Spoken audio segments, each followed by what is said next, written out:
जय माता दी दोस्तों। माता रानी आपकी सारी मनोकामनाएं पूर्ण करें और आप जीवन में खूब सारी तरक्की करें। इसी के साथ आज का जो वीडियो है वो मैं शुरू कर रही हूँ। दोस्तों आज के वीडियो में मैं बात करने वाली हूँ छठ महापर्व के बारे में।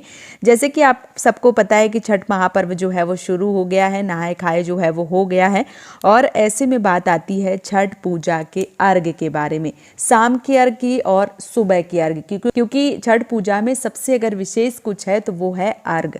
और अर्घ जो है वो कई बार बहनें पीरियड्स या मासिक धर्म के चक्कर में नहीं दे पाती हैं। ऐसे में बहुत सारी बहनों के ये प्रश्न आते हैं कि मासिक धर्म या पीरियड्स के कितने दिन बाद हमें अर्घ जो है वो देना चाहिए।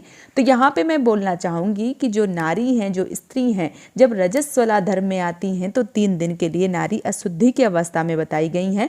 चौथे दिन वो रसोई घर में जाने के लिए शुद्ध बताई गई हैं, पवित्र बताई गई हैं। और 5वें दिन देव कार्य के लिए जो है वो पवित्र बताई गई हैं।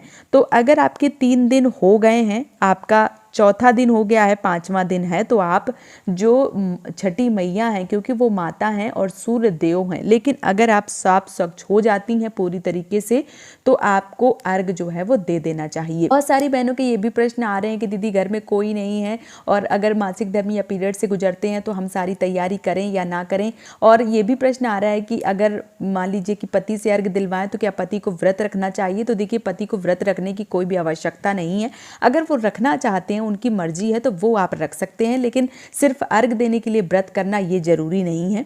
इसके साथ ही साथ जो मान लीजिए घर में कोई नहीं और आप पीरियड्स या मासिक धर्म से गुजर रहे हैं तो फिर आप स्नान ध्यान करके बालों को अच्छे से धो के आप पूजा की सारी तैयारी कर सकती हैं। चाहे वो डाला भरना हो गया, चाहे वो सूप तैयार करना हो गया, चाहे वो छठ घाट पे जाना हो गया, सारी तैयारी आप कर सकती हैं। बस जो अर्घ है वो आप अपने बच्चों से, अपने पति से, आस पड़ोस मोहल्ले से या छठ पूजा के दौरान जो छठ घाट पे महिलाएं रहती हैं उनसे भी आप जो अर्घ है वो दिलवा सकती हैं। लेकिन अगर आपका 5वां दिन है तो आप छठी मैया की पूजा कर सकती हैं, आप सूर्यदेव को अर्घ दे सकती हैं, आप पूरी विधिवत रूप से जो डाला है उसकी भी पूजा कर सकती हैं, जो सूप है उसको भी आप जो मान लीजिए अर्घ है वो दे सकती हैं, सब कुछ कर सकती हैं। फिर इसमें कोई दिक्कत, कोई परेशानी जो है वो नहीं होती है। और अगर मान लीजिए आपका 6वां दिन है, 7वां दिन है तो फिर तो इसमें कोई रोक है ही नहीं। लेकिन अगर आपका 5वां दिन है फिर भी आप पूजा पाठ जो है वो कर सकती हैं, अर्घ वगैरह जो है वो दे सकती हैं, क्योंकि 3 दिन अशुद्धि की अवस्था बताई गई है।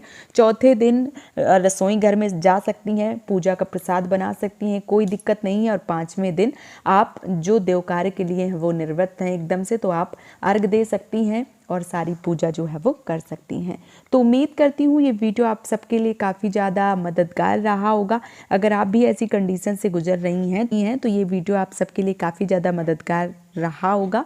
वीडियो अगर पसंद आया है तो आप मुझे सपोर्ट ज़रूर करें, इस चैनल को सब्सक्राइब करके, वीडियो को लाइक करके। आप सभी माताओं बहनों को छठ महापर्व की ढेर सारी शुभकामनाएं। जय माता दी दोस्तों।